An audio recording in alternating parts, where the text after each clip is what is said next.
మన ప్రభు అయిన యేసుక్రీస్తు శక్తి కలిగిన నామంలో మీ అందరికీ నా హృదయపూర్వకమైన వందనాలు, శుభాలు తెలియజేస్తూ ఉన్నాను. ప్రియమైన దేవుని బిడ్డలారా, మన జీవితంలో ఎదురవుతున్నటువంటి ప్రతి విధమైన అవరోధాలన్నీ, ప్రతి విధమైన సమస్యలన్నిటిని కూడా ప్రభు తన మహాకృప చేత వాటన్నిటిని జయించేటువంటి శక్తిని, సామర్థ్యాన్ని ప్రార్థనా శక్తితో ప్రతి ఒక్కరూ పొందుకొని ముందుకు కొనసాగుతూ వెళ్ళాలన్నది దేవుని చిత్తం. మన జీవితంలో ఎదురవుతున్నటువంటి ప్రతి సమస్యకు కారణం,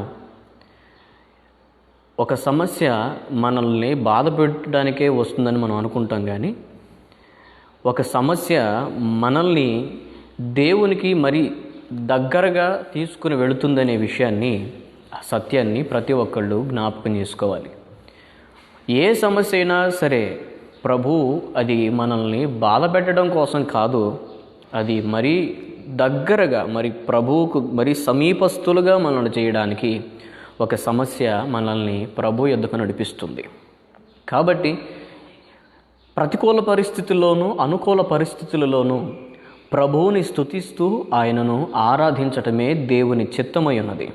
కాబట్టి ఈ దినం మనం ఆలోచించుకోవాల్సినటువంటి సత్యం, జ్ఞాపకం చేసుకోవాల్సినటువంటి వాక్య పరిజ్ఞానాన్ని బట్టి మనం ముందుకు వెళ్ళినట్లయితే, ఏ విధమైనటువంటి విధానంలో దేవుని యొక్క చిత్తం ప్రకారంగా మనం జీవించగలుగుతున్నాం అని మనలకు మనం ప్రశ్న వేసుకోగలిగితే, మనల్ని మనం ప్రశ్నించుకోగలిగితే, ఏ విధమైనటువంటి స్థితిలో మనం ఉన్నాము అన్నది స్పష్టంగా పరిశుద్ధాత్మ దేవుడు మనకు ఖచ్చితంగా బయలుపరుస్తారు.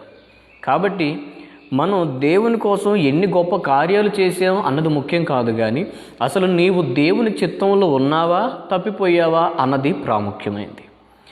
దేవుని చిత్తంలో లేకుండా, దేవుని ప్రణాళికల్లో లేకుండా, దేవుడు కోరుకున్న కొలతల్లో మనం మన జీవితాన్ని దాచుకోకుండా, లేకపోతే దేవుని యొక్క వాక్యం ప్రకారంగా మన జీవితాన్ని మలుచుకోకుండా దేవుని పని మనం జరిగించినా అది మనకు ఆశీర్వాదం కాదనే విషయాన్ని ప్రతి ఒక్కళ్ళు జ్ఞాపకం చేసుకోవాలని ప్రేమతో మీకు తెలియజేస్తూ ఉన్నాను. ప్రియమైన దేవుని బిడ్డలారా, ఈ సమయంలో మన జీవితంలో జ్ఞాపకం చేసుకోవాల్సినటువంటి విషయం, జ్ఞాపకం చేసుకోవాల్సినటువంటి సత్యం ఒకే ఒకటి: దేవుని చిత్తం ప్రకారంగా జీవించేటువంటి మనస్సు. దేవుని చిత్తం ప్రకారంగా జీవించే మనస్సు లేకుండా దేవుని కొరకు ఎన్ని గొప్ప కార్యాలు నువ్వు చేసావు, దేవుని కొరకు ఎంత గొప్ప పరిచర్య నువ్వు జరిగించావు అన్నది ప్రభువు చూడడు, కానీ దేవుని చిత్తం ప్రకారంగా నీవు జీవించావా లేదా అన్నదే ప్రభువు చూస్తాడు అనేటువంటి మాట నగ్న సత్యం. కాబట్టి ఆత్మ సంబంధమైనటువంటి విధానంలో, ఆత్మ సంబంధమైనటువంటి మార్గంలో మనం జీవిస్తూ ఉన్నప్పుడు దేవుడు మన కొరకు దాచినటువంటి గొప్ప మేలులను, గొప్ప ఆశీర్వాదాన్ని మనం కనులారా చూడగలుగుతాం. కాబట్టి ప్రియమైన దేవుని బిడ్డలారా, బైబిల్ గ్రంథంలో కొన్ని విషయాలు కనుక మనం ఆలోచన చేస్తే, దేవుని యొక్క చిత్తం ప్రకారంగా మనం జీవించినప్పుడు మహిమ కలిగినటువంటి జీవితాన్ని మనం జీవించగలుగుతాం. దేవుని యొక్క గొప్ప మహిమను కూడా మనం పొందుకోగలుగుతాం.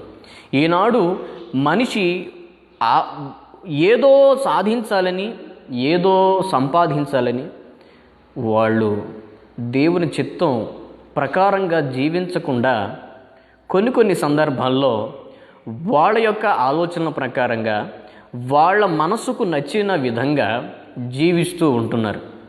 కానీ దేవుడు కోరుకుంటున్నది ఏంటి అంటే, తన బిడ్డలు తన చిత్తం ప్రకారంగా, తన ఆలోచన ప్రకారంగా, తన ఉద్దేశం ప్రకారంగా, తన సంకల్పం ప్రకారంగా మనం జీవించాలి అన్నదే దేవుని యొక్క హృదయ వాంఛ అయి ఉన్నది. కాబట్టి ఈ సమయంలో మనం జ్ఞాపకం చేసుకోవాల్సినటువంటి విషయం, నేర్చుకోవలసినటువంటి సత్యం ఏంటి అంటే, దేవుని యొక్క మార్గంలో దేవుని యొక్క చిత్తాన్ని జరిగిస్తూ అన్యజనులకు మాదిరికరమైన జీవితాన్ని జీవిస్తూ అనేకులను ప్రభు యొద్దకు మనం నడిపించాలి అంటే, మొట్టమొదటిది దేవుని చిత్తం ప్రకారంగా మనం జీవించాలి. దేవుని చిత్తం ప్రకారంగా జీవించకుండా మన ఆలోచన ప్రకారంగా చేసే ఏదైనా సరే అది విఫలమైపోతుంది. దేవుని చిత్తం ప్రకారంగా మనం ఏ పని అయినా, అది పెద్దది కానీ చిన్నది కానీ, ఆ పరిచర్య ఏ పరిచర్య అయినప్పటికీ కూడా అది ప్రభు మహిమలో నిలుస్తుంది. అందుకే దేవుని వాక్యం తెలియజేస్తుంది, దేవుని చిత్తమును జరిగించువాడు నిరంతరం నిలుస్తాడు అని. దేవుని చిత్తం చెయ్యాలనే ఆశ, దేవుని చిత్తం చెయ్యాలనేటువంటి ఒక తపన మన హృదయంలో ఉన్నప్పుడు ఆత్మ సంబంధమైనటువంటి వరాలను, ఈవులను ప్రభువే సమకూరుస్తాడు. కాబట్టి దేవుని యొక్క జనాంగమా, దేవుని బిడ్డలారా, మనం ఆలోచించాల్సినటువంటి విషయం, జ్ఞాపకం చేసుకోవాల్సినటువంటి సత్యం ఏంటి అంటే, దేవుని యొక్క ప్రణాళిక మన పట్ల ఏమై ఉన్నది అని మనం జ్ఞాపకం చేసుకోవాలి. దేవుని యొక్క ప్రణాళికలు మన పట్ల ఒక విధంగా ఉంటే, మనం మరి ఒక విధంగా జీవిస్తే అది మనకు ఆశీర్వాదం కాదు, అది మనకు దీవెనకరంగా మార్చబడదనే సత్యం ప్రతి ఒక్కళ్ళు జ్ఞాపకం చేసుకోవాలని ప్రేమతో తెలియజేస్తూ ఉన్నాను. దేవుని చిత్తం ప్రకారంగా జీవించకుండా, దేవుని యొక్క అడుగుజాడల్లో జీవించకుండా, దేవుడు తెలియజేసినటువంటి ఆజ్ఞలను ప్రకారంగా మనం జీవించే విధానం ఇష్టపడకుండా, ముందుకు వెళ్లకుండా, మనస్సు సంతృప్తి చెందేటువంటి భక్తి కొలతల్లో మనం జీవించినంతకాలం మన ఫలాన్ని మనం పొందుకుంటాం. పరలోకం మహిమరాజ్యంలో మనం ప్రవేశించడానికి అనర్హులంగా మనం అవుతావేమో ఒకసారి ఆలోచించుకుందాం. ఎందుకంటే వారి యొక్క విశ్వాసం వాళ్లకు నీతిగా ఎంచబడుతుంది. ఒక వ్యక్తి విశ్వాసం, ఒక వ్యక్తి యొక్క యథార్థత, ఒక వ్యక్తి యొక్క పరిశుద్ధత, ఒక వ్యక్తి యొక్క విశ్వాసం, ఒక వ్యక్తి యొక్క త్యాగం, ఒక వ్యక్తి యొక్క సమర్పణ, అది దేవుని చిత్తం ప్రకారంగా ఉన్నదా లేదా అని తెలుసుకోవడం కోసం దేవుని వాక్యం అనే అద్దం ముందు మనం నిలబడినప్పుడు దేవుని చిత్తం ప్రకారంగా ఏ స్థాయిలో మనం జీవిస్తూ ఉన్నాం అనేది స్పష్టంగా మనకు అర్థమవుతుంది. ఈనాడు నువ్వు ఎంతగా దేవుని కొరకు పరిచర్య చేసావు అన్నది ముఖ్యం కాదు, దేవుని కోసం ఎంత పని చేసావు అన్నది ముఖ్యం కాదు, దేవుని సన్నిధిలో ఎన్ని గంటలు ప్రార్థన చేసావు అన్నది ముఖ్యం కాదు, ఎంత వాక్య పరిజ్ఞానం నీకు తెలుసు అన్నది ముఖ్యం కాదు, కానీ దేవుని చిత్తం నీలో నెరవేరుతుందా లేదా అన్నది ముఖ్యం. పరలోక ప్రార్థనలో కూడా పరలోకమందు నెరవేర్చబడుతున్న దేవుని చిత్తం మన జీవితాల్లో కూడా నెరవేర్చబడాలి అంటే మనం చేయాల్సినటువంటి విషయం ఏంటి అంటే, దేవుని చిత్తం ప్రకారంగా మనం జీవించడానికి, దేవుని ఉద్దేశాల ప్రకారంగా మనం జీవించడానికి ఖచ్చితంగా దేవుని యొక్క చిత్తం మనం తెలుసుకోవాలి అంటే దేవుని వాక్యాన్ని మనం ఖచ్చితంగా మనం నేర్చుకోవాలి, చదువుకుంటూ ఆ వాక్యం ప్రకారంగా మనం జీవించాలి. మన జీవితాల్లో దేవుని చిత్తాన్ని నెరవేర్చాలనేటువంటి ఆశ, దేవుని చిత్తాన్ని నెరవేర్చాలనేటువంటి తపన, దేవుని చిత్తాన్ని నెరవేర్చాలనేటువంటి ఆ వైరాగ్యం మన జీవితాల్లో సన్నగిల్లిపోతూ ఉంది. శాపగ్రస్తమైనటువంటి ఈవులు, శాపగ్రస్తమైనటువంటి విషయాలు మన జీవితాల్లో ఎక్కువైపోతూ ఉన్నాయి. శాపగ్రస్తమైన వాటిని మనం ప్రేమిస్తున్నాం, శాపగ్రస్తమైన వాటి మీద మన మనస్సును నిలుపుతున్నాం, శాపగ్రస్తమైన వాటిని మనం అపేక్షిస్తున్నాం. ఒకప్పుడు మంచి ఆత్మీయ కొలతలు కలిగి ఎంతో ఆత్మ సంబంధమైనటువంటి బలముతోనూ శక్తితోనూ బలమైన ప్రార్థన ఆత్మతో వెలిగింపబడి మండించబడినటువంటి స్థితిలో ఉన్నటువంటి మనం ఈరోజు ఏ స్థాయికి మనం దిగజారిపోయాం, ఏ స్థితిలో మనం ఉన్నాం అనే విషయాన్ని మనం ఆలోచన చేసుకోవాలి, ఆలోచన చేయాలి. సాతాను ఎంత తెలివి కలిగిన వాడంటే, ఎంత జ్ఞానం కలిగిన వాడంటే, నువ్వు బాగానే ఉన్నావు అని ఒక భ్రమలో నిన్ను బ్రతికే విధంగా చేస్తూ ఉన్నాడు. నువ్వు ఏ విధంగా దిగజారిపోతున్నావో, ఏ విధమైనటువంటి ఆత్మ సంబంధమైన ఉజ్జీవం చల్లారిపోతుందో అది నీకు అర్థం కాకుండా, గ్రహింపుగానివ్వకుండా వాడు నిన్ను ఒక భ్రమలో బ్రతికే విధంగా చేస్తున్నాడు. వాడు నిన్ను ఒక భ్రమలో నడిపిస్తూ ఉన్నాడు. కాబట్టి శాపగ్రస్తమైన వాటికి మన హృదయంలో మనం చోటిచ్చినంత కాలం దేవుని యొక్క ఆశీర్వాదాన్ని ఏమాత్రం కూడా మనం పొందుకోమన్నది సత్యం. కాబట్టి దేవుని బిడ్డలారా, ఆలోచించాల్సినటువంటి విషయం, దేవుని యొక్క వాక్యంలో కొన్ని విషయాలు మనం చదువుకున్నట్లయితే చూడండి, యెహోషువ గ్రంథం 7వ అధ్యాయం 13వ వాక్యం. నీవు లేచి జనులను పరిశుద్ధపరిచి వారితో ఇలాగు చెప్పుము, రేపటికి మిమ్మును మీరు పరిశుద్ధపరుచుకునుడి. ఇశ్రాయేలీల దేవుడైన యెహోవా సెలవిచ్చున్నదేమనగా, ఇశ్రాయేలీయులారా, మీ మధ్య శాపగ్రస్తమైనది ఒకటి కలదు. ఇక్కడ దేవుని యొక్క వాక్యం తెలియజేస్తున్నటువంటి యుద్ధం చేయటానికి దేవుడు, అది చాలా చిన్న పట్టణం.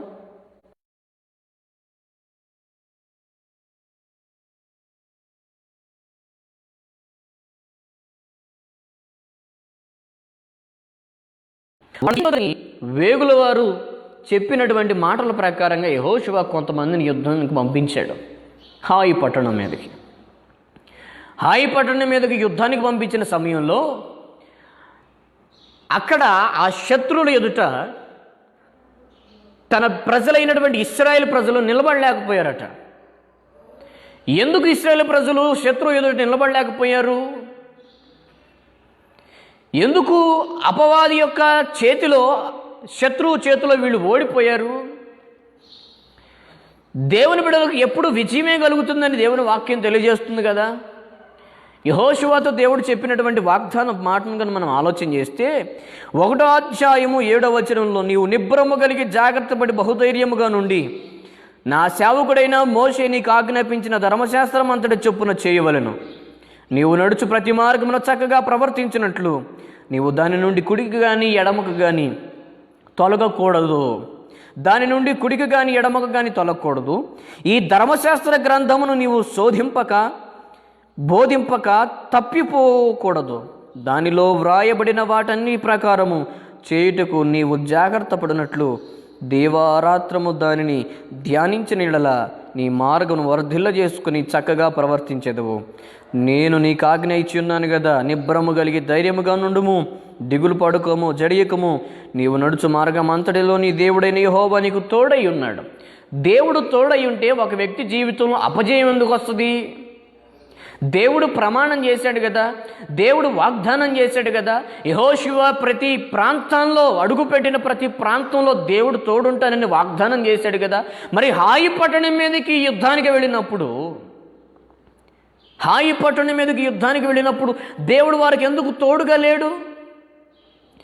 దేవుడు వారికి తోడుగా ఎందుకు ఉండలేదు? వాళ్ళు ఎందుకు ఓడిపోయారు అంటే దేవుడు వారికి తోడుగా లేడు గనుక. ఇశ్రాయేలు ప్రజల కంటే ముందుగా దేవుడు నడవలేదు గనుక. ఎందుకు దేవుడు వారితో పాటు వెళ్ళలేదు అంటే దేవుడు తెలియజేస్తున్నటువంటి విషయం, మీ మధ్య శాపగ్రస్తమైనది ఒకటి కలదు అని. శత్రువులు ఎదుట ఓడిపోయినప్పుడు యెహోషువ కన్నీళ్లు గారుస్తూ యాజకులందరితో కలిసి బూడిదలో కూర్చొని ధూళి పోసుకుంటూ, గుండెలు బాదుకుంటూ, వస్త్రాలను చింపుకుంటూ, కన్నీళ్లు విడుస్తూ ప్రభు ఎదుట ప్రార్థన చేస్తూ ఉన్నాడు. అంగలార్పు ప్రార్థన చేస్తూ ఉన్నాడు, మొరపెడుతూ ఉన్నాడు దేవుని ముందు. మొరపెడుతున్నటువంటి సందర్భంలో యెహోషువకు దేవుని వాక్కు ప్రత్యక్షమైంది. యెహోషువతో దేవుడు మాట్లాడుతూ ఉన్నాడు. ఏమని అంటే, నువ్వు ఎందుకు నేలను ముఖాన్ని మోపుకున్నావు? ఎందుకు ఇక్కడ నువ్వు మౌనంగా ఉంటున్నావు అని ప్రభు మాట్లాడుతున్నటువంటి మాట మనం ఆలోచన చేస్తే చూడండి. 10వ వచనం, 7వ అధ్యాయం 10వ వచనం, యెహోషువతో ఇట్లనెను, లెమ్ము, నీవేళ ఇక్కడ ముఖము నేల మోపుకొని ఉన్నావు. ఇశ్రాయేలీయులు పాపము చేసి ఉన్నారు, నేను వారితో చేసిన నిబంధన వారు మీరియున్నారు. శపితమైన దానిని కొంత తీసుకుని దొంగిలి బొంకి తమ సామానులో దానిని ఉంచుకొని ఉన్నారు. కాబట్టి ఇశ్రాయేలీయులు శాపగ్రస్తులై తమ శత్రువుల ఎదుట నిలువలేక తమ శత్రువుల ఎదుట వెనుకకు తిరిగిరి. శాపగ్రస్తమైన వారు మీ మధ్య ఉండకుండా మీరు వారిని నిర్మూలము చేసితేనే తప్ప నేను మీకు తోడై ఉండను.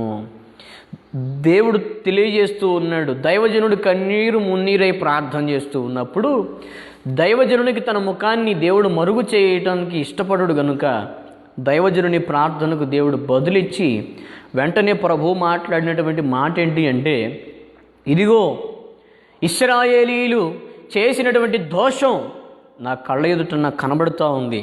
ఇదిగో నేను చేసినటువంటి నిబంధనను వాళ్ళు మీరారు. నేను తెలియజేసినటువంటి విషయాన్ని వాళ్ళు లక్ష్య పెట్టక నిర్లక్ష్యం చేశారు.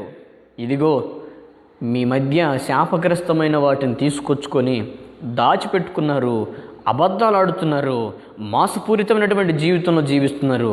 అదిగో అటువంటి జీవితం కలిగిన వారిని మీ మధ్య నుంచి మీరు నిర్మూలన చేస్తేనే తప్ప నేను మీకు తోడై ఉండను. ఈనాడు అపవాది అయిన శత్రు ఎదుట మనం నిలబడలేకపోవడానికి గల కారణం ఏంటి అంటే, అపవాది మనపై జయాన్ని సాధించి ఆత్మీయంగా మనం ఓడిపోవడానికి గల కారణం ఏంటి అంటే, మన హృదయంలో శాపగ్రస్తమైనవి ఏవో ఉన్నాయి. అందుకే దేవుని వాక్యం తెలియజేస్తుంది, శాపగ్రస్తులైన వారు. కాబట్టి ఇశ్రాయేలీలు శాపగ్రస్తులై తమ శత్రువుల ఎదుట నిలువలేక, మన శత్రువు అయినటువంటి అపవాది ఎదుట మనం నిలబడి అపవాదిని మనం ఎదిరించాలి అంటే, జయించాలి అంటే మనం చేయాల్సినటువంటి పని ఏంటో తెలుసా? మనలో ఉన్న శాపగ్రస్తమైన వాటిని విడిచిపెట్టాలి. శాపగ్రస్తమైన వాటిని మనం విడిచిపెట్టినట్లయితే, శాపగ్రస్తమైన వాటిని మనం విడిచిపెట్టుకొని ప్రభు కొరకు నమ్మకంగా బ్రతకగలిగితే ఖచ్చితంగా నిశ్చయంగా ప్రభు మనకు తోడయున్న తన ఆజ్ఞను, తన వాగ్దానాన్ని నెరవేర్చడానికి శక్తి గలవాడని విషయాన్ని ప్రతి ఒక్కళ్ళు జ్ఞాపకం చేసుకోండి. ఇదిగో మన శత్రువు అయినటువంటి అపవాది ఎదుట మనం నిలబడవాలి. వాని ఎదుట మన జయ జీవితం కలిగి జీవించాలి అంటే మనం చేయాల్సినటువంటి విషయం ఏంటో తెలుసా? మనలో ఉన్న శాపగ్రస్తమైన వాటిని విడిచిపెట్టాలి. శాపగ్రస్తమైన వాటిని మనం విడిచిపెడితే, శాపగ్రస్తమైన వాటిని మనం విసర్జిస్తే, శాపగ్రస్తమైన వాటిని ప్రభు ఎదుట మనం ఒప్పుకుంటే దేవుని కనికరాన్ని పొందుకుంటాం. దాచిపెట్టుకుంటే మనం ఏ విషయంలో కూడా వర్ధిల్లం. అందుకే అతిక్రమములను దాచిపెట్టేవాడు వర్ధిల్లడు. దానిని ఒప్పుకొని విడిచిపెట్టినవాడు మాత్రమే దేవుని కనికరాన్ని పొందుతాడని దేవుని లేఖనం తెలియజేస్తూ ఉంది. కాబట్టి ప్రియమైన దేవుని బిడ్డలారా, నేనంతా బాగానే ఉన్నాను, ఉదయం సాయంకాలం ప్రార్థన చేసుకుంటున్నాను, సమయం దొరికినప్పుడల్లా ప్రభువుతో గడుపుతున్నాను, చక్కగా దేవుని వాక్యాన్ని దినదినము ధ్యానిస్తూ ఉన్నాను, అనేకమైన భక్తుల పుస్తకాలు నేను చదువుతున్నాను, అనేకమైనటువంటి గొప్ప సంగతులు నేను తెలుసుకున్నాను, అనేకమైన గొప్ప గొప్ప అనుభవాలు నాలో ఉన్నాయి అని మనం అనుకొని మనల్ని మనం మోసం చేసుకుంటున్నాం. కానీ ఏవో దేవునికి అయోగ్యకరమైనవి మన హృదయంలో ఉన్నాయి. శాపగ్రస్తమైన అలవాట్లు ఉన్నాయి, శాపగ్రస్తమైనటువంటి ఆలోచనలు ఉన్నాయి, శాపగ్రస్తమైనటువంటి గర్వ సంబంధమైన మనస్సు ఉన్నది, శాపగ్రస్తమైన అతిశయించే మనస్సు ఉన్నది. ఇవి మనలో ఉన్నంత కాలం దేవుడు మనకు తోడై ఉన్నాడు. దేవుని చిత్తం చేయాలనేటువంటి ప్రతి ఒక్క వ్యక్తి చేసేటువంటి విషయం ఏంటో తెలుసా? దేవునికి అయోగ్యకరమైనవి తమలో ఏవైనా ఉన్నాయేమో పరీక్షించుకుంటారు. దేవునికి ఇష్టం లేని వాటిని వారు విసర్జించుకోవడానికి ఇష్టపడతారు. ఈరోజు నువ్వు ప్రేమించిన వాటిని ప్రభు కొరకు విడిచిపెట్టుకోగలిగితే అందులో ఉన్నటువంటి దీవెన మరి ఎందులో కూడా ఉండదండి, ఎందులో ఉండదు. నువ్వు ఏ స్థితిలో ఉన్న వ్యక్తివైనా, ఏ పరిస్థితిలో ఉన్న వ్యక్తివైనా, ఎంత జ్ఞానవంతుడవైనా, ఎంత చదవరివైనా సరే, ఎంత గొప్ప తలాంతులు కలిగిన వ్యక్తివైనా, ఎన్ని గొప్ప ప్రవచన వరాలు కలిగిన వ్యక్తివైనా సరే, ప్రభు మనతో మాట్లాడుతున్నాడు తన వాక్యం ద్వారా. ఏంటి అంటే, దేవునికి అయోగ్యకరమైన శాపగ్రస్తమైనవి మనలో నుంచి తొలగిపోవాలి. శాపగ్రస్తమైనవి మనలో ఉన్నంత కాలం దేవుడు మనకు తోడై ఉండడు. నీవు అడుగుపెట్టే ప్రతి స్థలంలో దేవుడు నీకు జయాన్ని ఇవ్వాలి అంటే, నీ ప్రతి ప్రయత్నం ప్రభునామంలో సఫలం చేయబడాలి అంటే నీలో ఉన్న శాపగ్రస్తమైన వాటిని విడిచిపెట్టాలి. శాపగ్రస్తమైన వాటిని విడిచిపెట్టాలి. ఆ శాపగ్రస్తమైనవి ఏవి అని మనం ఆలోచన చేసుకుంటే, మనం ఒక్కొక్కటిగా మనం ఆలోచన చేస్తే మనకు మన యోగ్యతను బట్టి, మన సమర్పణను బట్టి, మన భక్తి జీవితాన్ని బట్టి దేవుని సన్నిధిలో మనం చేసేటువంటి ప్రార్థనను ఆలకించిన దేవుడు మనకేదైనా ఒక తలాంతు లేక ఒక వరం మనకు అనుగ్రహించాడు అనుకోండి. ఆ వరాన్ని పొందుకున్న మొదటి దినాల్లో బాగా నమ్మకంగా దేవుణ్ణి వెంబడిస్తాం. శాపగ్రస్తమైన వాటికి దూరంగా ఉంటాం, దేవునికి అతి సమీపంగా ఉంటాం, సమయం దొరికినప్పుడల్లా దేవునితో గడుపుతాం. సాతాను యొక్క ఉచ్చులో పడిపోయి సాతాను యొక్క మోసంలో పడిపోయినటువంటి కొన్ని రోజుల తర్వాత ఏం చేస్తూ ఉంటారంటే శాపగ్రస్తమైన వాటిని వాళ్ళు ఆటోమేటిక్గా వాళ్ళు తెలియకుండానే వాటిని ప్రేమిస్తారు. నేను ప్రభువుకు నమ్మకంగానే బ్రతుకుతున్నానని భ్రమలో బ్రతుకుతారు, కానీ వాళ్ళు దేవుని చిత్తంలో నుంచి ఎప్పుడో తప్పిపోయారన్నటువంటి విషయం. ఇది సత్యం, ఇది వాక్యం. మన విషయం నీవు నేను ఓడిపోవచ్చేమో, కానీ దేవుని వాక్యం ఎన్నటెన్నటికి ఓడిపోదు. దేవుని వాక్యం ఎప్పటికైనా జయించి తీరుద్దంతే. ఆయన మాట సున్నైనను పొల్లైనను తప్పుపోదు. భూమి ఆకాశం గతించినా కానీ ఆయన మాటలు గతించిపోవని దేవుని వాక్యం తెలియజేస్తూ ఉంది. మరి నీ సంగతి నా సంగతి ఏంటి? నువ్వు ఏ పరిస్థితిలో ఉన్నావు? నేనే పరిస్థితిలో ఉండి దేవుడిని ఆరాధిస్తున్నాను. నువ్వు ఉన్న స్థలాలు దేవుని చిత్తమైనవేనా?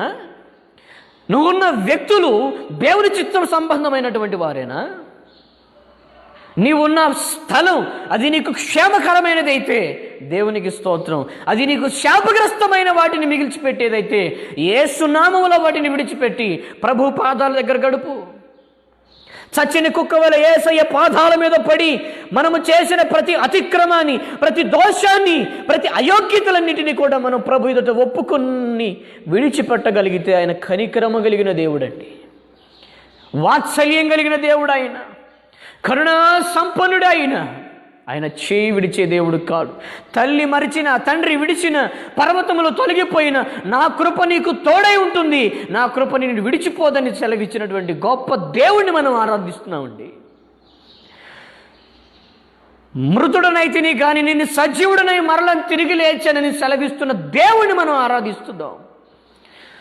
మరణించిన దేవుణ్ణి కాదు మనం ఆరాధిస్తుంది, మాటలాడని దేవుణ్ణి కాదు మనం ఆరాధిస్తుంది, జీవము గల సైన్యములకు అధిపతి అయిన దేవుణ్ణి మనం ఆరాధిస్తున్నాం.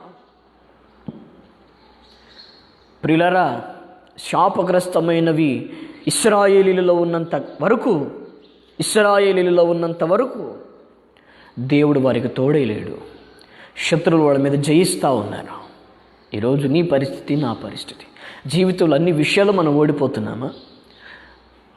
ఏ విషయంలో మనం జీవిస్తున్నాం, ఏ విషయంలో మనం ముందుకు వెళుతున్నాం, ఏ విషయంలో మనం కొనసాగుతున్నాం అనేటువంటి విషయాన్ని మనం ఆలోచన చేసుకుంటే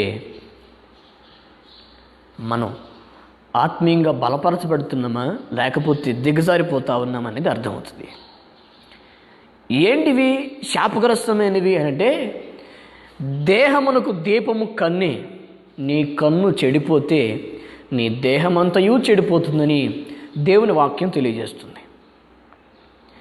ప్రియులారా, శాపగ్రస్తమైన వాటిని చూచేటువంటి మనస్సు, శాపగ్రస్తమైన వాటిని ప్రేమించేటువంటి కన్నులు ఉన్నంత వరకు ఆత్మీయంగా నీవు ఒక్క ఇంచు కూడా అభివృద్ధి చెందలేవనేటువంటి విషయాన్ని జ్ఞాపకం చేసుకోవాలి.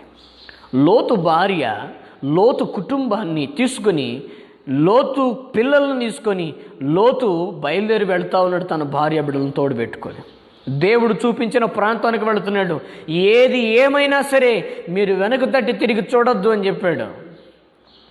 ముందుకు సాగిపోండి అని చెప్పాడు.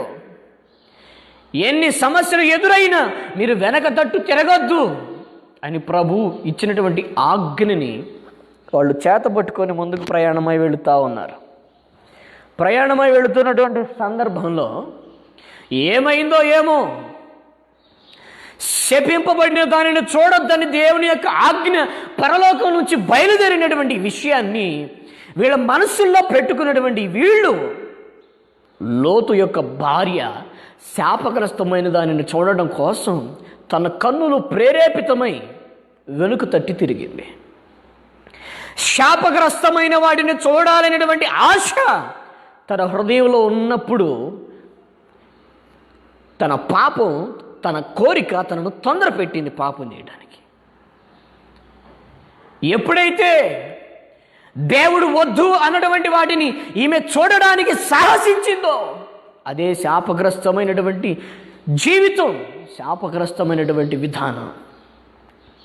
ఆ శాపగ్రస్తమైన దానిని చూడాలి అనేటువంటి ఒక తపనతో ముందుకు కొనసాగింది. వెనుక తట్టు తిరిగి చూసేసరికి ఉప్పు స్తంభంగా మార్చబడింది. తన జీవితం అర్ధాంతరంగ మధ్యలో ముగిసిపోయింది, సమసిపోయింది తన బ్రతుకంతా. కారణం ఏంటో తెలుసా? శాపగ్రస్తమైన వాటిని చూడాలి అనేటువంటి ఆ వాంఛ. ఈరోజు శాపగ్రస్తమైన వాటిని చూస్తూ ఉన్నటువంటి సహోదరి, సహోదరుడా, నీ కన్నులు నిన్ను నాశనానికి నడిపిస్తున్నావు అయినటువంటి విషయం, నీ కన్నులు, నీ చూపులు నిన్ను పతనానికి తీసుకెళ్తాయినటువంటి విషయం, ఇది సత్యం. దేవుడు తోట మధ్యలో ఉన్నటువంటి చెట్టు ఫలాన్ని తినొద్దని ప్రభువు ఆజ్ఞాపించాడు. ఆజ్ఞాపించినటువంటి ఆజ్ఞకు లోబడ్డాడు ఆదాము. హవ్వ తోటంతా తిరుగుతూ ఉంది, తిరిగి దేవుడు వద్దు అన్నటువంటి చెట్టు దగ్గరికి వెళ్ళింది. ఆ చెట్టు ఫలాలను చూసింది. చూచిన తర్వాత ఏమైందో చూద్దాం. ఆదికాండం 3వ అధ్యాయము 6వ వచనం. స్త్రీ ఆ వృక్షము ఆహారమునకు మంచిదియు, కన్నులకు అందమైనదియు, వివేకమిచ్చు రమ్యమైనదియు ఉండుట చూచినప్పుడు. ఏమేం చేసింది అక్కడ? కన్నులకు రమ్యమైనవి చూడాలి అనేటువంటి ఆశ, కన్నులకు ఇంపైన వాటిని, తనకు అనుకూలమైన వాటిని చూడాలి అనేటువంటి ఒక తపన, ఆ శాపగ్రస్తమైనటువంటి ఆ తలంపు హవ్వలో ప్రారంభమైంది. సాతానుకు అవకాశం ఇచ్చింది. శత్రు ఎదుట నిలబడలేకపోయింది, శత్రు ఎదుట ఓడిపోయింది. తను ఓడిపోవడమే మాత్రమే కాదు, తన భర్తను ఓడిపోయేట్లు చేసింది. ఈరోజు నీ కన్నులతో నువ్వేం చూస్తున్నావు? నీ కన్నులతో నువ్వు వేటిని చూడాలని కోరుకుంటున్నావు? ఏ విధానంలో నేను బ్రతకాలనుకుంటున్నావు? ఇది దేవుని చిత్తం, ఇది దేవుని ప్రణాళిక, ఇది దేవుని ఉద్దేశమని ఎంతమంది గుర్తించి ఆ గుర్తించిన విధానం ప్రకారంగా జీవిస్తూ ఉన్నారు? లోకంలో బ్రతుకుతున్నాం కాబట్టి ఇదంతా సహజమేలే, లోకం ప్రకారంగా బ్రతకపోతే ఈ లోకంలో జీవించడం కష్టం అని లోక మర్యాదల ప్రకారంగా జీవిస్తూ ఉన్నావా? లోక ఆచారాల ప్రకారంగా జీవిస్తున్నావా? లోకములో గుర్తింపుల కొరకు ప్రాకులాడుతూ ఉన్నావా? లోకములో ప్రజలు గుర్తించాలని నువ్వు చూస్తే దేవునికి చెందాల్సిన మహిమనంతా నువ్వు దొంగలిస్తూ ఉన్నటువంటి విషయం ఇది జ్ఞాపకం చేసుకోవాలి ప్రతి ఆత్మీయులు. దేవునికి చెందాల్సిన మహిమను ఏ వ్యక్తి కూడా పొందుకొనడానికి అర్హుడు కాడు. ఏ వ్యక్తి పొందుకోవడానికి అర్హుడు కాదు. మనం తగ్గవలసింది ఆయన హెచ్చాలి, ఆయన నామం కనపరచబడాలి, ఆయన నామం హెచ్చించబడాలి.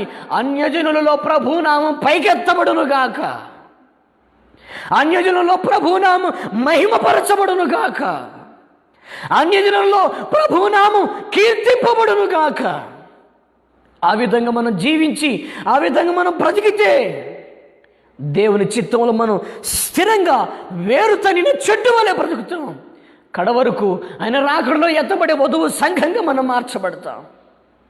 ఈరోజు ఏ స్థితిలో మనం జీవిస్తున్నాం, ఏ పరిస్థితిలో మనం బ్రతుకుతున్నాం?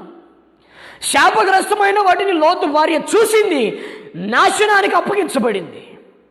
శాపగ్రస్తమైనవి, కన్నులకు రమ్యమైనవి చూడాలని హవ్వ కోరిక తన హృదయంలో ప్రారంభమైంది. లోకానికి మరణాన్ని తీసుకొచ్చి పెట్టింది. నీ కన్నులకు రమ్యమైన వాటిని చూడాలనేటువంటి ఒక శాపగ్రస్తమైన తలంపు నీ హృదయంలో ఉన్నంత కాలం నీవు ఆరిపోయిన వ్యక్తివే, వెలిగింపబడిన వ్యక్తివి కాదు. నువ్వు ఆగిపోకుండా ప్రభు కొరకు సాగిపోవాలి. ఎన్ని సమస్యలు ఎదురైనా, నీ జీవితాలలో ఆటంకాలు ఎదురవుతున్నాయని ప్రభువుని వెంబడించడం మానివేయద్దు. కానీ శ్రమలు అధికమయ్యే కొలది ప్రభుని సంతోషంగా వెంబడించు. గొప్ప మహిమ కిరీటాన్ని ప్రభు నీకు అనుగ్రహిస్తాడు. గొప్ప వాడబారని కిరీటాన్ని ప్రభు నీకు అనుగ్రహించి తన సన్నిధిలో నిన్ను బలమైన పాత్రగా వాడుకుంటారు. ప్రియమైన దేవుని బిడ్డలారా, ఈ మధ్యాహ్న కాల సమయంలో దేవుని మాటలు మనం ఆలోచన చేసుకున్నట్లయితే, శాపగ్రస్తమైనవి ఇశ్రాయేలు ప్రజల మధ్యలో ఉన్నంత వరకు దేవుడు వారికి తోడై ఉండలేదు. దేవుడు వారికి తోడై ఉండనందున వాళ్ళు ఓడిపోతూ ఉన్నారు, ప్రతి విషయంలో అపజయాలు పాలవుతూ ఉన్నారు, అవమానాల పాలవుతూ ఉన్నారు, మరణానికి అప్పగించబడ్డారు. ఈరోజు ఎంత వాక్యం నీకు తెలుసు, ఎంత ప్రార్థనా పరునివి, ఎంత గొప్ప అనుభవాలు కలిగిన వ్యక్తివి, ఎందుకు ఈ విధంగా నువ్వు దిగజారిపోయావు ఒకసారి ఆలోచించావా? నీకున్న తలాంతులను బట్టి, నీకున్న వరాలను బట్టి నువ్వు గర్విస్తూ ఉన్నావా? నీకున్నటువంటి జ్ఞానాన్ని బట్టి నువ్వు అతిశయిస్తూ ఉన్నావా? నీకున్న తెలివితేటలను బట్టి నువ్వు అతిశయిస్తూ ఉన్నావా? నీకున్నటువంటి వాక్చాతుర్యాన్ని బట్టి నువ్వు అతిశయిస్తూ ఉన్నావా? నీకున్న చదువును బట్టి, నీకున్న ఉద్యోగాన్ని బట్టి, నువ్వు సంపాదించిన డబ్బును బట్టి, నువ్వు కలిగి ఉన్న ఆస్తిని బట్టి, ఇళ్లను బట్టి, స్థలాలను బట్టి, పొలాలను బట్టి, వెండిని బట్టి, బంగారాన్ని బట్టి నువ్వు అతిశయిస్తూ ఉన్నావా? ఇవన్నీ శాపగ్రస్తమైనవే. వీటన్నిటిని నీ హృదయంలో ఉంచుకున్నంత కాలం, ఇవన్నీ నీ హృదయంలో దాచబడినంత కాలం దేవుని మేలును, దేవుని ఆశీర్వాదాన్ని ఏమాత్రం నువ్వు పొందుకోలేవన్నటువంటి విషయాన్ని నువ్వు జ్ఞాపకం చేసుకోవాలన్నటువంటి ఆ విధానంలోకి పరిశుద్ధాత్మ దేవుడు నిన్ను నడిపించాలని కోరుకుంటూ ఉన్నాను. ఈ సమయంలో ప్రత్యేకంగా పరిశుద్ధాత్మ దేవుడు నీతో నాతో ముఖాముఖిగా మాట్లాడుతూ ఉన్నాడు. దేవుని యొక్క ఆత్మ మీ ప్రాణాత్మ దేహాలను రేపునుగా కానీ దేవుడు మా ప్రభు వాక్యం తెలియజేస్తూ ఉంది. ఏ విషయంలో మనం జీవిస్తున్నాం? కనులకు రమ్యమైన చూడాలి అనేటువంటి విధానంలో ముందుకు వెళుతున్నావా? అది శాపగ్రస్తమైన అనుభవం. నీకున్న తలాంతులను బట్టి, వరాలను బట్టి నువ్వు గర్విస్తూ ఉన్నావా? అది శాపగ్రస్తమైన అనుభవం. నీకున్న చదువును బట్టి, జ్ఞానాన్ని బట్టి అతిశయిస్తూ గర్విస్తూ ఉన్నావా? గర్వించినందువలనే దేవదూతను కూడా పాతాళంలో ప్రభు బంధించాడు. పాతాళంలో లూసిఫర్ను బంధించడానికి గల కారణం ఏంటో తెలుసా? గర్వ సంబంధమైన మనస్సు, గర్వ సంబంధమైన హృదయం. ఈరోజు నీ పరిచర్యను బట్టి అతిశయించవచ్చు, నీకున్న డబ్బును బట్టి అతిశయించవచ్చు. ప్రియమైనటువంటి స్నేహితులారా, ఆత్మీయులారా, పరిచారకులారా, దేవుని సేవకులారా, నేను మిమ్మల్ని ప్రశ్నించి మీకు తెలియజేసేంత గొప్పవాడిని కాకపోవచ్చు. ప్రభు నా హృదయంలో పెట్టినటువంటి భారాన్ని మీకుతో పంచుకుంటూ ఉన్నాను. పరిచర్యను బట్టి మనం అతిశయిస్తూ ఉన్నామేమో. దైవజనుడు పౌలు చెప్తున్నాడు, అతిశయించువాడు ప్రభువునందే అతిశయించాలి కానీ సంఘాన్ని బట్టో, తలాంతులను బట్టో, డబ్బును బట్టో అతిశయించకూడదు. నీకున్న అందాన్ని బట్టి అతిశయిస్తూ ఉన్నావా? అందం మోసకరమని, సౌందర్యం వ్యర్థమని దేవుని వాక్యం తెలియజేస్తున్న విషయం నువ్వు మర్చిపోతున్నావా? నా ప్రియమైన సహోదరి సహోదరులారా, దేవుని వాక్యం తెలియజేస్తున్నటువంటి సత్యం ప్రకారంగా మనం జీవిస్తే పరలోక ద్వారాలు మన కొరకు తెరవబడతాయి, పరలోక వాకిళ్ళు మన కొరకు తెరవబడతాయి. నువ్వు ఆత్మీయంగా బలపరచబడాలన్నది దేవుని చిత్తం, ఆత్మీయంగా స్థిరపరచబడాలన్నది దేవుని చిత్తం. తనలా ఈ లోకంలో ప్రభు కొరకు బ్రతకాలన్నది దేవుని చిత్తం. ప్రభుని నుండి కోరుకునేది నీ తలాంతులను కాదు, నీ వరాలను కాదు, నీ టాలెంట్లను కాదు. ప్రభు నీ నుండి కోరుకుంటుంది తనలాంటి జీవితం. తనలాంటి జీవితాన్ని నీవు నేను జీవించాలి. కాబట్టి ఈ సమయంలో మనం ఆలోచించాల్సినటువంటి విషయం, శాపగ్రస్తమైన వాటిని విడిచిపెట్టాలి. అది కోపం కావచ్చు, ద్వేషం కావచ్చు, అసూయ కావచ్చు, కక్షపూరితమైన మనసు కావచ్చు, సహోదరి సహోదరుల మీద ద్వేషపూరితమైన హృదయం కావచ్చు, కపట హృదయమైనటువంటి విషయం కావచ్చు, పైకి నవ్వుతూ లోపల ద్వేషపూరితమైనటువంటి హృదయం కావచ్చు. ఇవన్నీ శాపగ్రస్తమైన వాటి కిందకే వస్తాయి. శాపగ్రస్తమైన వాటిని విడిచిపెట్టినప్పుడు మాత్రమే దేవుడు ఇశ్రాయేలు ప్రజలకు తోడే ఉండడానికి ఇష్టపడ్డాడు. మనం చూస్తే యెహోషువ గ్రంథంలో వాటిని దొంగలించి శాపగ్రస్తమైన వాటిని తెచ్చుకున్న వ్యక్తి దేవుని సేవకుడు తెలియజేసినప్పుడు, మీరు శుద్ధులై రండి, మీలో శాపగ్రస్తమైన వాటిని ఎవరో తీసుకొచ్చి దాచిపెట్టారట అని దైవజనుడు తెలియజేసినప్పుడు, ఈ ఆకాన్ అనేటువంటి వ్యక్తి ఆ అనౌన్స్మెంట్ విన్నాడు. విని కూడా మౌనంగానే ఉన్నాడు, కానీ ఆ దైవజనుని యొక్క ఆజ్ఞకు ప్రతిస్పందించలేదు. ఆ దైవజనుని యొక్క ఆజ్ఞను దేవుని యొక్క ఆజ్ఞగా స్వీకరించలేకపోయాడు. చూడండి, యథార్థంగా ఒప్పుకునే మనసు లేకపోవడం కూడా శాపగ్రస్తమైనటువంటి అనుభవమే. ఇక మరుసటి రోజు వరుసగా ప్రతి ఒక్కరిని నిలబెట్టాడు. దేవుని యొక్క చిత్తం ప్రకారంగా, దేవుని యొక్క ఆలోచనల ప్రకారంగా ఒక్కొక్కరు ఒక గోత్రం తర్వాత మరి ఒక గోత్రం, మరి ఒక గోత్రం తర్వాత మరి ఒక గోత్రం, అలా ఆకాను పట్టబడ్డాడు. అప్పుడు ఆకాంతో దైవజనుడు మాట్లాడుతున్న మాటను చూద్దాం. యెహోషువ గ్రంథం 7వ అధ్యాయం 16-18 వచనం చదువుతున్నాను చూడండి. అతడును అతని ఇంటి పురుషులు వరుసను దగ్గరకు రప్పింపబడినప్పుడు యూదా గోత్రంలోని జెరూహు మునిమనవుడైన జబ్ది మనవుడు కర్మీ కుమారుడైన ఆకాను పట్టబడెను. 19వ వచనం చూడండి. అప్పుడు యెహోషువ ఆకానుతో, నా కుమారుడా, ఇశ్రాయేలు దేవుడైన యెహోవాను మహిమను చెల్లించి ఆయన ఎదుట ఒప్పుకొని నీవు చేసిన దాన్ని మరుగు చేయక నాకు తెలుపుమని నేను వేడుకొనుచున్నానని చెప్పగా, ఆకాను యెహోషువతో, ఇశ్రాయేలు దేవుడైన యెహోషువకు విరోధంగా నేను పాపం చేసినది నిజమే. అంటే అడిగితేనే ఒప్పుకుంటున్నాడు. ఒప్పుకునే విషయంలో కూడా యథార్థత ఆ వ్యక్తికి లేదండి. కాబట్టి కొంతమంది వారి యొక్క అవిధేయతలని దేవుని ఎదుట యథార్థంగా ఒప్పుకోలేని పరిస్థితుల్లో జీవిస్తూ ఉన్నారు. ఈనాడు మనం ఆలోచించాల్సినటువంటి విషయం కూడా ఇదే. యథార్థంగా దేవుని ఎదుట మన ప్రతి అవిధేయతను మనం ఒప్పుకుందాం. దేవునికి శాపగ్రస్తమైనవి మన ఎదుట, మన హృదయంలో, మన అంతరంగంలో ఏమున్నాయో వాక్యమనే ఆద్యం ఎదుట మనం నిలబడి శాపగ్రస్తమైన వాటిని మనం విడిచిపెట్టి ప్రభు ఎదుట మనం సాగిలపడితే గొప్ప ఆశీర్వాదాన్ని ప్రభు మనకు అనుగ్రహిస్తాడు. అటు కృప ప్రభు మనకు దయచేయునుగాక. ప్రార్థన చేసుకుందాం, తలలు వంచుదాం. మహాపరిశుద్ధుడైన తండ్రి, సర్వకృపానిధివగు దేవా, నీ ఘనమైన పరిశుద్ధమైన నామాన్ని బట్టి స్తోత్రాలు చెల్లిస్తూ ఉన్నాను. ఇప్పటి వరకు నీ మాటల ద్వారా నీ ప్రజలతో నాతో మీరు మాట్లాడినందుకు వందనాలు నాయన. శాపగ్రస్తమైన వాటిని మా హృదయంలో నుంచి మేము తీసివేసుకొని నీ కొరకు నమ్మకంగా బ్రతికే జీవితం మీరు మాకు అనుగ్రహించండి ప్రభువా. అయ్యా అయోగ్యతలను, అవిధేయతలను నాయన ఎదుట మేము ఒప్పుకుంటూ ఉండగా దయచేసి మమ్మల్ని క్షమించండి ప్రభువా. మా కన్నులకు రమ్యమైన వాటిని చూడాలనేటువంటి ఆశ శాపగ్రస్తమైనది, అహంకార సంబంధమైన మనసు శాపగ్రస్తమైనదని, మాకున్నటువంటి తలాంతులను బట్టి, వరాలను బట్టి గర్వించడం కూడా శాపగ్రస్తమైనదని మీరు వాక్యం ద్వారా తెలియజేశారు ప్రభువా. మాలో ఉన్నటువంటి శాపగ్రస్తమైన ప్రతి అనుభవాన్ని నీ ఎదుట మేము ఒప్పుకొని విడిచిపెట్టేటువంటి జీవితం మా అందరికీ మీరు ప్రసాదించమని ఈ మాటలు విన్న ప్రతి ఒక్కరిపై నీ మహిమను, నీ కృపను, నీ ఆత్మను, నీ అభిషేకాన్ని విడుదల చేసి బలపరిచి నీ రాజ్యం కొరకు ప్రతి ఒక్కరిని ఆయుక్తపరచమని అతి త్వరలో రానయ్యున్న నజరేయుడైన యేసుక్రీస్తు శక్తిగల నామమును బట్టి ప్రార్థించి వేడుకుంటున్నాను తండ్రి. Amen, amen. Praise lord.